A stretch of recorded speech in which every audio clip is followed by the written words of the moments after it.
Ça fluctue, mais on est entre 700 et 800 milliards de dollars par an envoyés par des travailleurs migrants à leurs familles restées au pays. Donc c'est 3-4 fois l'aide humanitaire mondiale. Et là, alors, ils sont obligés de passer par des intermédiaires spécialisés, type MoneyGram, Western Union, etc. Dans un pays comme la France, ça va être entre 5 et 7%. Ce qui est déjà énorme, je trouve. C'est colossal. Dans d'autres pays, ce sera beaucoup plus. Et puis ça dépend. Alors, on est plutôt bien lotis parce que ça part de France, mais il suffit d'envoyer de l'argent à partir d'un pays qui est moins bien loti, et là, les commissions sont plus élevées. Plus le pays en face est pauvre, plus les commissions vont être élevées aussi. Salut à tous et bienvenue sur le podcast de Cryptost. Cette semaine, on va parler du milieu caritatif et on va voir comment les dons peuvent être solutionnés grâce à la crypto et à la blockchain. Et pour ça, j'accueille Jacques-André. Salut Jacques-André. Salut Gary, merci pour l'invitation. Avec grand plaisir. Merci à toi. Donc toi, tu es dans l'association Blockchain for Good. C'est ça. D'ailleurs, est-ce que tu peux expliquer en 2 secondes ce que c'est? Et l'idée après, c'est de revenir sur pas mal de cas où à chaque fois la crypto peut vraiment apparaître comme une solution dans le milieu caritatif pour apporter plus de transparence, faciliter aussi parfois l'acheminement de ressources. Voilà, on va avoir pas mal de sujets ensemble. Exactement. Alors en un mot, Blockchain for Good, c'est une association à but non lucratif. On a un collectif de chercheurs, d'entrepreneurs, et on travaille autour de, grosso modo, 3 moyens d'action. On tient un annuaire en ligne de projets à impact construits sur des blockchains publiques, dont les données sont ouvertes. On écrit des rapports d'acculturation. Alors j'ai celui de l'édition de 2022. On est en train de mettre à jour en ce moment. Avec cette idée d'écrire en français, sans bullshit words, avec une approche par métier, et notamment donc, un chapitre sur aide, charité et philanthropie, qui nous intéresse aujourd'hui. Ouais. Et puis on organise des événements autour de ces sujets en essayant de faire se rencontrer chercheurs, entrepreneurs, institutionnels, curieux, dans une démarche un peu ouverte. Ok. Voilà. Donc vous êtes une asso qui existe depuis 6 ans. Et alors, c'est marrant, on en parlait en off juste avant. Il y a eu Bybit qui a créé une pseudo-asso Blockchain for Good il y a 6 mois. C'est ça. Et en essayant de se faire passer pour vous. Et on verra dessus en fin d'épisode, voir où ça en est, la relation que vous avez avec eux. On parlera de ça tout à l'heure. Yes, voilà, petit teasing. Et alors, commençons par les ONG. Je trouve ça intéressant déjà, est-ce que tu peux expliquer quelles sont les problématiques aujourd'hui des ONG et concrètement, comment la blockchain, tu vois, peut aider pour résoudre ce problème-là, tout simplement? Ouais, alors peut-être pour resituer un tout petit peu le contexte, l'aide humanitaire mondiale, c'est à peu près 200 milliards de dollars, un peu plus de 200 milliards de dollars par an, avec des problématiques inhérentes à ce type d'activité. Il y en a certains qui parlent de charity business, notamment aux États-Unis, liées à la transparence des fonds, à l'utilisation des donations par soit des particuliers, soit par des entreprises. Ensuite, la manière dont ces fonds sont concrètement utilisés par des donateurs, que ce soit un État ou que ce soit des particuliers sur le terrain. La manière aussi de collecter ces dons, ces donations. Donc il y a un certain nombre de problématiques qui sont adressées notamment par des projets blockchain. Nous, ce qui nous a interpellés quand on a commencé à s'intéresser à ce sujet, c'est qu'on s'est aperçu que dès 2013, il y a des organisations internationales et des ONG qui se sont emparées du sujet crypto et blockchain en se disant ça nous intéresse parce que on peut tracer de l'argent, notamment, ça c'est une idée assez forte, un besoin réel de la part de ces ONG. Et chacun y est allé d'ailleurs un peu de ses initiatives, notamment des agences des Nations Unies. Il y a l'UNICEF qui avait, je crois que c'était en 2014, donc très tôt, qui s'était emparé de Bitcoin pour dire qu'ils allaient créer une identité numérique pour ceux qui n'en avaient pas avec Bitcoin. Alors, évidemment, ça n'a pas trop fonctionné, en tout cas, mais l'initiative venait d'eux. Ce n'était pas une start-up ou un prestataire qui sont allés les voir avec un soft sous le bras. L'UNICEF aussi, dès 2016, je crois, a créé un fonds crypto pour financer des start-up qui adressaient spécifiquement des problématiques liées à cette activité, à cet environnement d'organisation non gouvernementale. Ok. C'est vrai que moi, ça me faisait penser, à ce sujet, hein, qui est un peu le sujet de l'identité. C'est-à-dire que quand des fonds sont levés, après, il faut pouvoir effectivement les redistribuer et des personnes potentiellement ne peuvent pas être éligibles à ces dons parce qu'en fait, il y a un problème d'identité et que le fait d'avoir des identités décentralisées, ça pourrait solutionner par exemple ce souci. Oui, effectivement, là, pour le coup, je crois que c'était une expérimentation qui s'est passée au Kenya par la Croix-Rouge, qui avait reçu des fonds à distribuer auprès d'une certaine population. Et leur problématique, c'était que 25% des potentiels bénéficiaires ne pouvaient pas accéder à cette aide parce qu'ils n'avaient littéralement pas d'identité. Et alors, c'est une boîte qui n'existe plus maintenant, mais une start-up française avait déployé une solution d'identité décentralisée pour que les bénéficiaires puissent récupérer ces fonds. En fait, ça passait par M-Pesa, qui est l'argent mobile utilisé beaucoup en Afrique. Mais pour avoir un compte M-Pesa, il faut avoir une pièce d'identité. Et c'est pour ça qu'il y avait un certain nombre de personnes qui étaient exclues du système. Et avec cette solution d'identité décentralisée, en tout cas, ça s'est bien passé. Ok. Ouais, donc c'est un vrai problème que parfois, voilà, il y a des dons qui sont récoltés, mais compliqués à redistribuer parce que manque d'identité, et donc l'identité décentralisée permettrait de solutionner potentiellement ce souci-là. Voilà, parce qu'en fait, peut-être qu'on ne le sait pas aussi, mais les ONG sont contraintes de faire des KYC assez poussés auprès de leurs bénéficiaires, hein, même si c'est des gens qui n'ont pas de compte bancaire, pas d'identité et qui sont dans le besoin, pour justement apporter une traçabilité par rapport aux aides qu'ils fournissent, puisque ça peut être de l'argent fiat, ou ça peut être des vouchers, des bons d'assistance à dépenser après dans des commerces particuliers.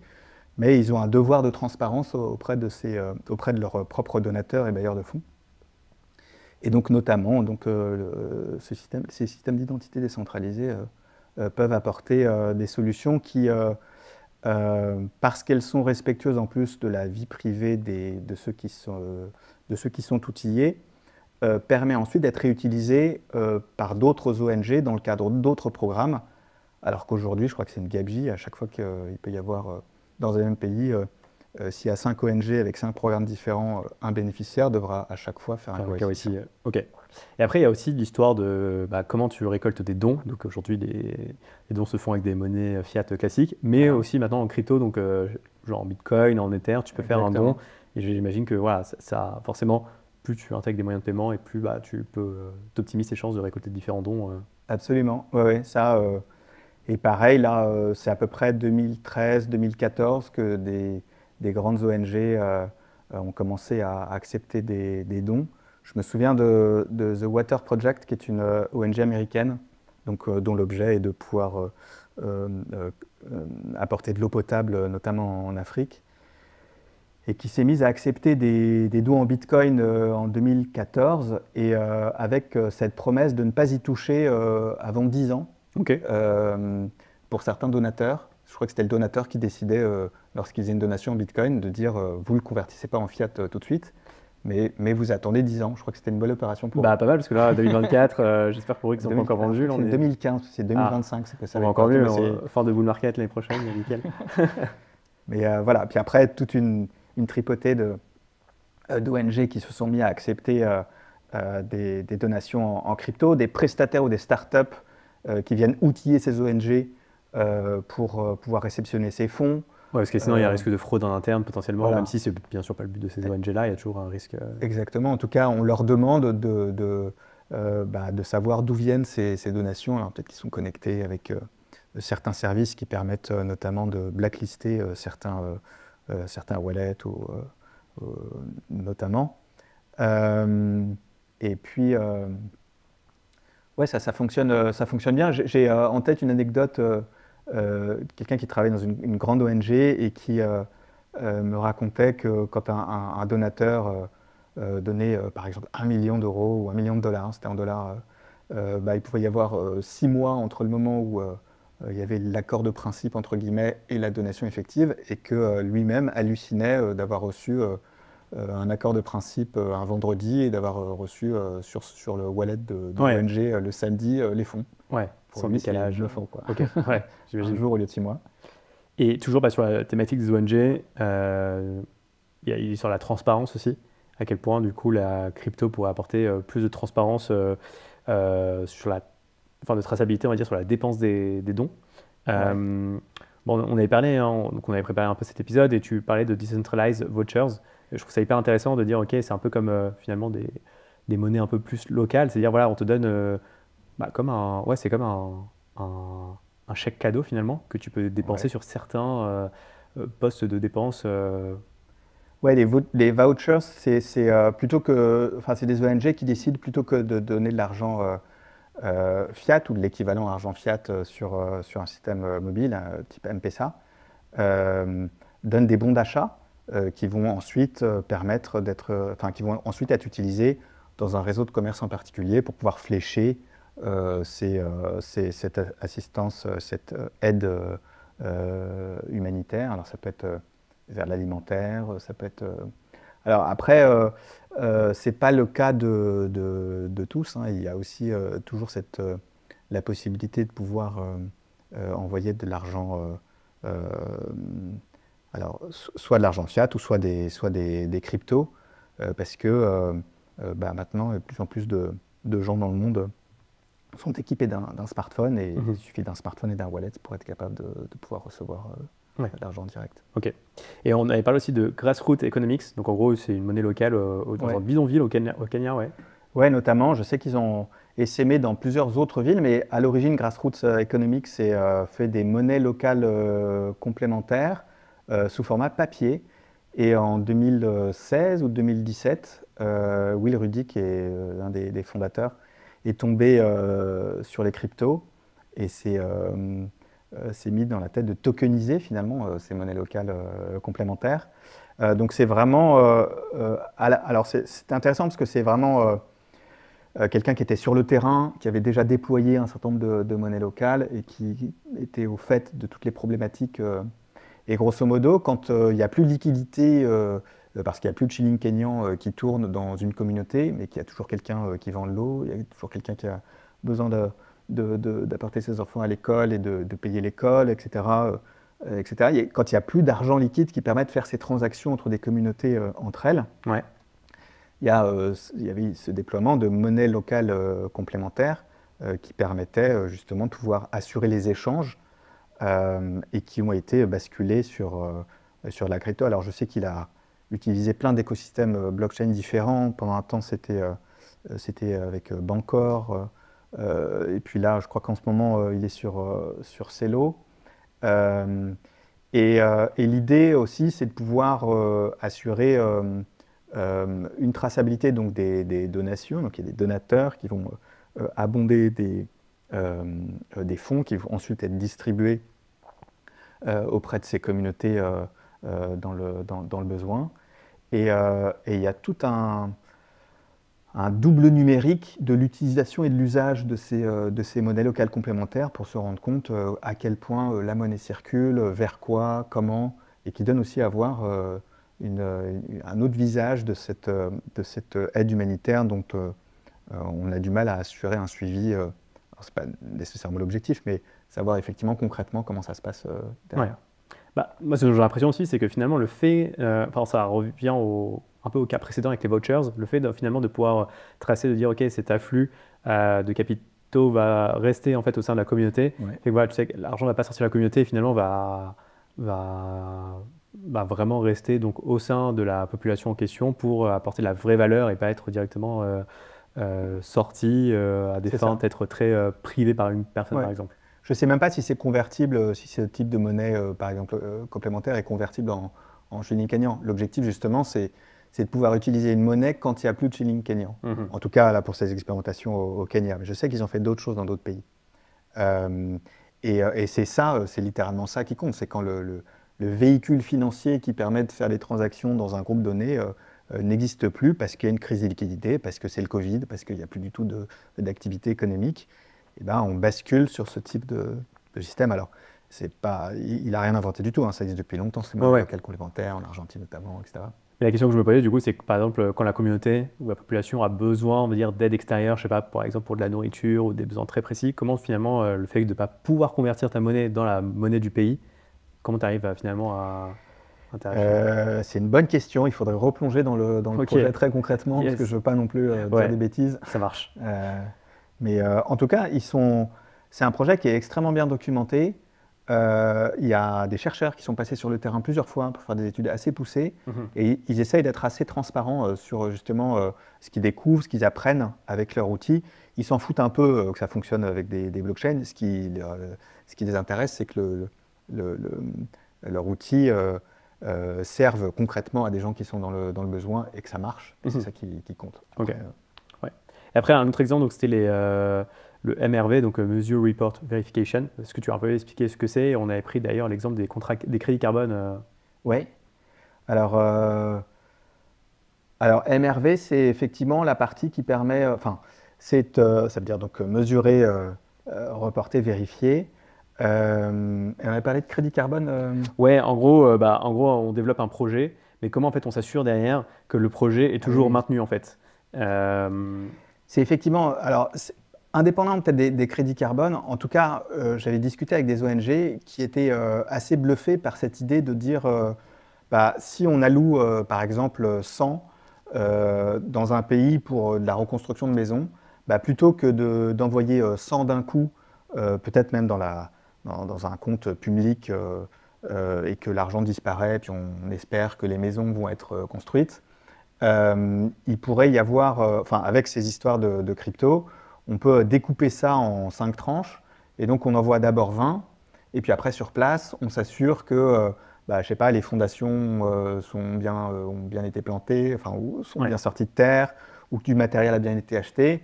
Et puis ensuite, on va pouvoir progressivement, au fur et à mesure du développement du projet,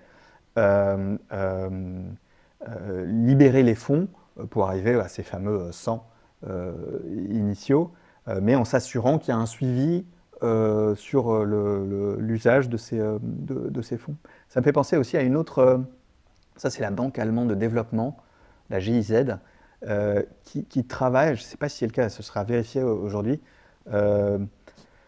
sur un soft open source qui s'appelle, c'est un framework blockchain qui s'appelle True Budget et qui permettrait justement, d'assurer la traçabilité de donations et de fonds qui viennent de l'extérieur pour que dans des pays où parfois c'est un petit peu compliqué d'assurer un suivi dans le temps, notamment des finances publiques, de pouvoir affecter des fonds sur un projet en particulier et de pouvoir en assurer une traçabilité dans le temps sans que ce soit, comme c'est en crypto, sans que ça disparaisse dans les tréfonds de comptes fiat classiques et traditionnels d'agences ou autres. Ouais. Mais c'est intéressant parce que dans l'exemple aussi que tu citais juste avant, c'est vrai que si par exemple, je sais pas, c'est construire un bâtiment ou développer des terrains agricoles, après effectivement tu peux utiliser potentiellement des images satellites pour vérifier le travail, quitte à après mettre la donnée on-chain utiliser un oracle type Chainlink et vraiment faire tout ce process de vérification et de suivi sur le moyen terme grâce à la blockchain aussi. Oui, complètement. Et limite coupler, je sais pas, ces images satellites à de l'IA pour justement vérifier justement la cohérence des images. Exactement. Ouais. Alors il y a ça, il y a toute une partie technique effectivement qui excite beaucoup les ingénieurs, les start-upers, les entrepreneurs et aussi par retour d'expérience de start-up ou de projets, même pas start-up, qui sont sur le terrain. Il y a aussi l'implication de communautés locales à la vérification de données, qui permet quelque part aussi de pouvoir incentiver ces personnes pour les faire participer à cette vérification. Je ne sais pas si vérifier qu'une forêt est toujours en train de pousser ou qu'une mangrove n'a pas été détruite. Et donc, il y a un cumul de faisceaux technologiques, mais aussi concrets et matériels sur le terrain de la part de populations locales qui permettent de s'assurer en tout cas qu'un projet est toujours d'actualité, est toujours en train est toujours vivant. Oui, parce qu'effectivement, tu pourrais même utiliser la blockchain, la crypto pour incentiver ces personnes pour faire ce travail peut-être de vérification. Après, à voir justement quel est l'intérêt de passer par la crypto plutôt que de la monnaie fiat traditionnelle pour les incentiver. Mais j'imagine qu'il y a... Voilà, clairement,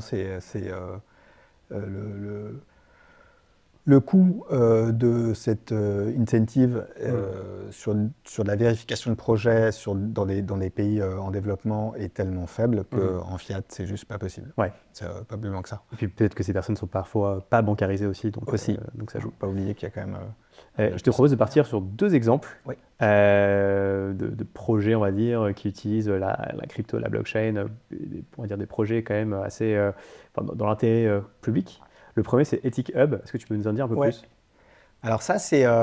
moi, j'ai l'impression qu'on sort un petit peu de l'aide humanitaire ou de la philanthropie, et c'est d'ailleurs tout à leur honneur. Et c'est une bonne manière de répondre à ces critiques parfois autour de ce charity business. Ok, c'est bien de donner de l'argent, de donner de l'argent, de donner de l'argent, mais bon, après, il faut aussi peut-être qu'en sorte que des personnes qui en sont bénéficiaires puissent mener à bien, enfin être autonomes vis-à-vis de leurs moyens de subsistance et autres, et notamment... juste par rapport à ce que je dis, c'est qu'en gros, peut-être, effectivement, quand tu es une asso, c'est dur peut-être de scaler ton projet, et qu'effectivement, si ta finalité, c'est quand même le profit, mais sans maximiser le chiffre d'affaires, tu as peut-être plus de chances de prendre de l'ampleur et d'avoir un impact plus fort. Ouais. Et puis, c'est pas le même... là, Ethic Hub notamment, ça permet... à quiconque, entreprise, particulier, de participer à des campagnes de financement. C'est du crowd lending, enfin de prêt même, qui vont permettre à des agriculteurs non bancarisés au Mexique notamment, de pouvoir bénéficier de ces prêts, de pouvoir acheter des graines, des intrants, mener à bien leur récolte, qui ensuite... cette récolte va être vendue aussi sur un marché décentralisé où ils ont la garantie de recevoir 50% des bénéfices de ce qu'ils auront pu faire pousser. Et l'investisseur initial est remboursé de son prêt avec un intérêt. Et c'est un projet maintenant qui a 6 ans ou 7 ans, Ethic Hub. Alors, ce n'est pas des montants prêtés colossaux, mais en revanche, il y a une véritable montée en puissance de ce projet, avec une répartition assez astucieuse, avec des fonds qui sont affectés à des fonds de garantie pour que si jamais un agriculteur ne peut pas mener à bien une récolte et ne peut pas rembourser un prêt, ce soit pris en charge directement par le CEB. Je sais qu'ils ont deux tokens. Donc, Ethic Hub, il y a une partie qui est construite avec un stablecoin sur Celo, et puis j'ai aussi un Ethics, je crois, qui doit être un token de gouvernance qui permet de faire d'autres choses après dans leur écosystème. Et ils ont un taux de défaut qui est extrêmement bas en plus. Donc c'est pas magique, ils sont sur le terrain. C'est une boîte espagnole à la base, je crois. Et voilà, typiquement un exemple de projet à impact. Où on n'envoie pas de l'argent à des gens qui en ont besoin, mais on leur donne les moyens de pouvoir... d'une part, les finances... C'est du café, je crois. C'est du café. D'ailleurs, eux, je crois que les agriculteurs perçoivent une part significative du chiffre d'affaires généré. Donc, on est au moins, je sais pas, peut-être sur 50%. Ouais, c'est ça. Il n'y a pas juste... enfin, on essaie de leur garantir sur place que leur récolte va être achetée à un prix décent. Parce que c'est... quand on parle de traçabilité de chaîne de valeur, en général, tout est transparent, mais le premier de la chaîne, on l'oublie un peu, c'est le plus important. Et là, en tout cas, avec ce type de projet, ou en tout cas avec Ethic Hub, on a l'assurance que le premier de la chaîne de valeur est inclus dans cette chaîne en lui garantissant effectivement un prix d'achat décent de ses récoltes. Okay. Le deuxième projet, c'est Giveth. C'est en gros pour financer... Alors Giveth, c'est du crowd donation en crypto. En crypto, c'est construit sur Ethereum. En 2022, il y a eu 1500 projets, donc n'importe qui peut aller proposer son projet sur cette plateforme de crowd. Alors c'est pas funding, c'est crowd donation, et sur lequel ensuite chaque porteur de projet va pouvoir recevoir des donations de la part de particuliers ou d'entreprises aussi. Alors c'est en crypto, ça fait longtemps qu'ils disent qu'ils vont passer en fiat, mais je crois que ça fait Voilà, ça fait longtemps qu'ils le disent. Ok. Et la plateforme se rémunère, ne prend pas de commission sur les projets qui sont financés en donation. Aujourd'hui, je crois qu'il y a 5500, je regardais là récemment, il y a 5500 projets qui sont en ligne. Il y a de tout. Mais en tout cas, ça donne à voir un visage intéressant à des porteurs de projets qui peuvent, sur ce type de plateforme, présenter très concrètement, c'est un Kiss Kiss Bang Bang décentralisé, hein, grosso modo, montrer le projet qu'ils veulent faire, et puis avec des donateurs qui vont monter. Alors, autour de Giveth, il y a plusieurs... il y a un écosystème qui s'est créé. Alors, ce n'est pas toujours très facile à comprendre, mais il y a des tokens, il y a un token de gouvernance en plus. En fait, ils essaient de faire en sorte de rétribuer les donateurs par un certain nombre d'incentives, et notamment un token de gouvernance pour les faire participer à cette communauté de Giveth.io. Et donc, voilà, entre 2022, il y a les 1500 projets, là on est en 2024, il y en a 5500. Bon, c'est plutôt bon signe. Ouais, carrément. Donc en fait, le but des donateurs, c'est vraiment juste de faire un don qui leur parle plus, de choisir les dons, mais ça s'arrête là en fait. Voilà, et puis alors il peut y avoir aussi un suivi dans le temps, parce que chaque porteur de projet doit montrer ce qu'il fait avec ses donations, et il y a en tout cas une relation qui se crée entre le porteur de projet et le donateur, avec encore une fois cette idée de suivi dans le temps. C'est pas on donne à une grande ONG ou une association, et puis on ne sait pas très bien ce qui est fait avec les fonds. C'est une critique assez récurrente de plus de transparence et de traçabilité sur l'utilisation et l'usage des fonds.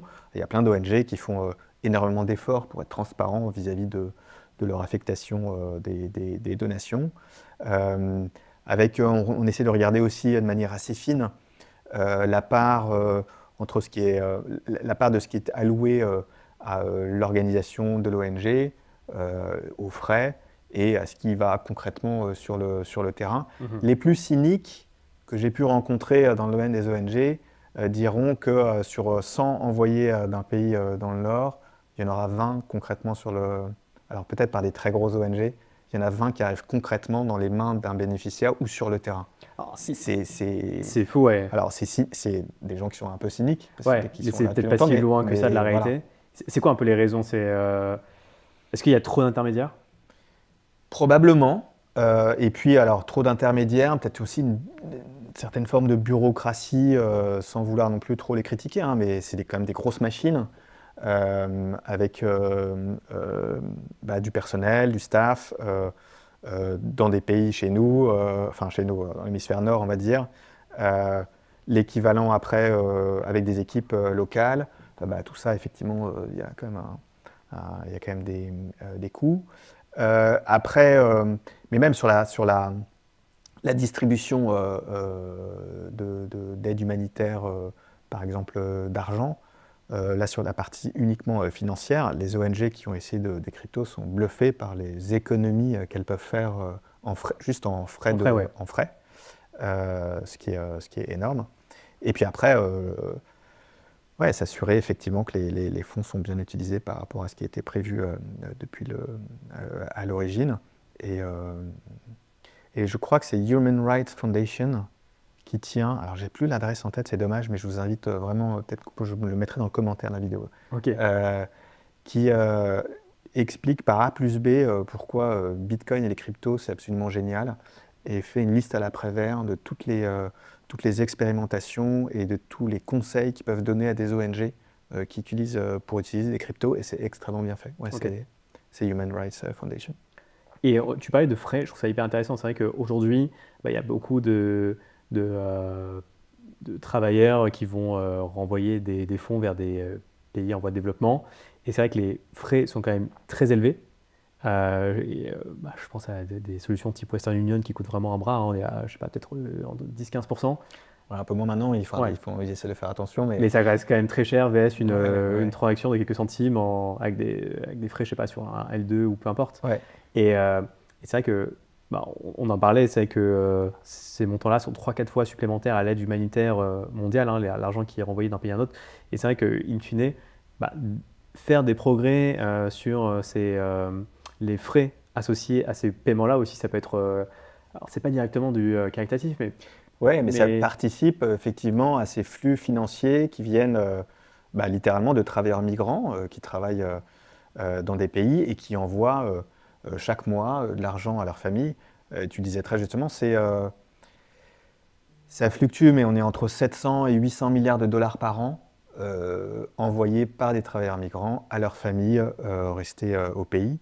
Donc c'est 3-4 fois l'aide humanitaire mondiale. Et là, alors, ils sont obligés de passer par des intermédiaires spécialisés, type MoneyGram, Western Union, etc.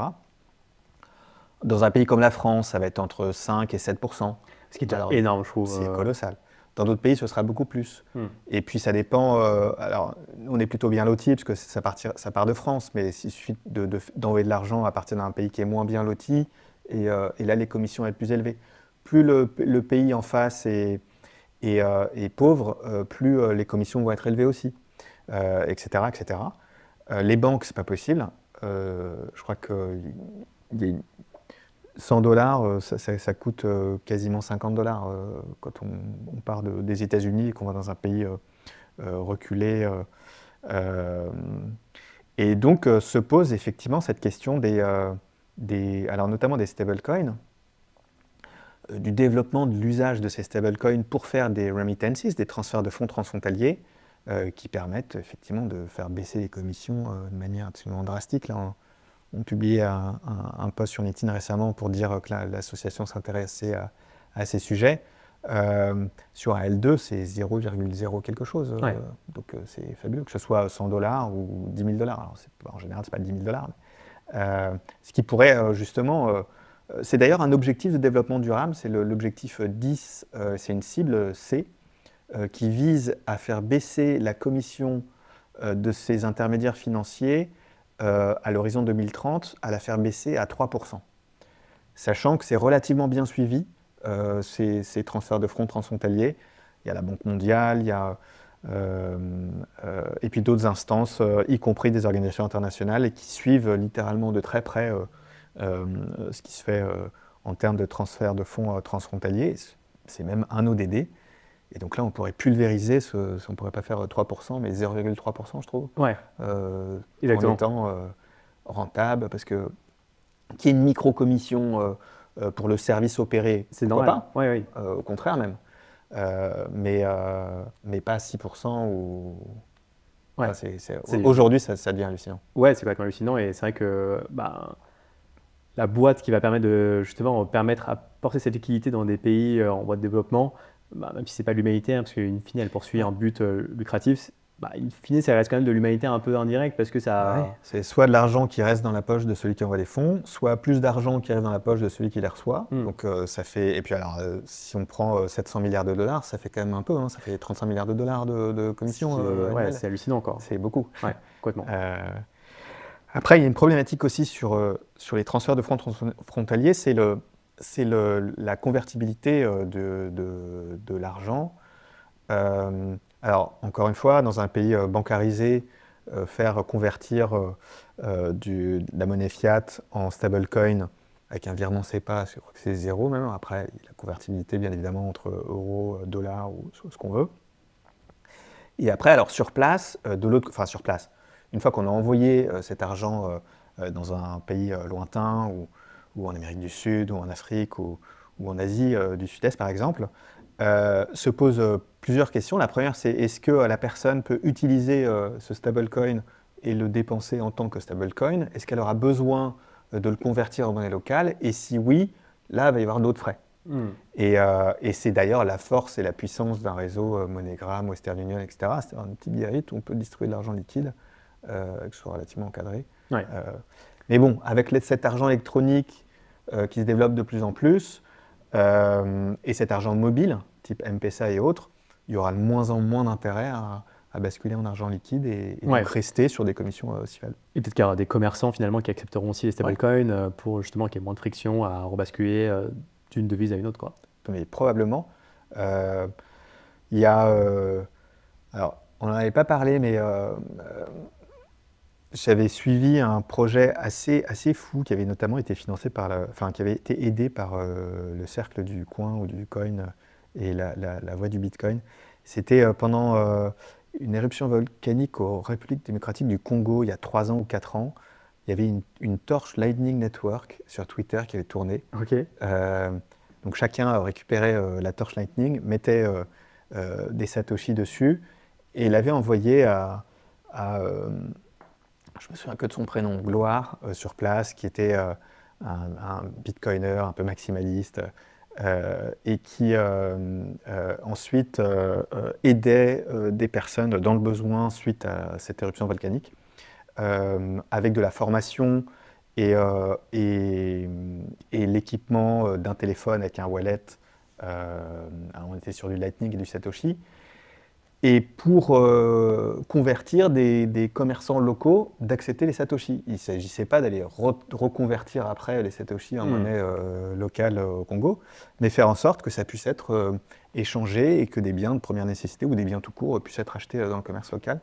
Et donc oui, c'est à un moment ou à un autre, de toute façon, va de moins en moins se poser cette problématique de savoir, ce qui est un réflexe de banquier d'ailleurs, de se dire bon, ok, il y a une crypto quelque part, comment est-ce qu'on va rebasculer en monnaie fiat? Ouais. Peut-être qu'un jour, il n'y aura pas besoin de rebasculer en monnaie Exactement. Voilà. Ouais, super. Je voudrais finir du coup par le petit teasing en début de l'épisode. Donc toi, Blockchain for Good, c'est une asso, tu disais, hein, l'idée c'est d'avoir cette base de données dans laquelle vous allez finalement lister des projets qui ont un impact positif dans le monde et qui utilisent la blockchain. C'est ça. Et donc vous existez depuis 6 ans et récemment, il y a Bybit qui vous a entre guillemets approché. Eux, ils ont créé un Blockchain for Good bis. Alliance, voilà. Et concrètement, c'est blockchainforgood.xyz. Ils se sont. Alors, on s'est un peu rapproché le temps de comprendre qui ils étaient aussi. On s'est croisés cet été à Bruxelles pendant ETHCC.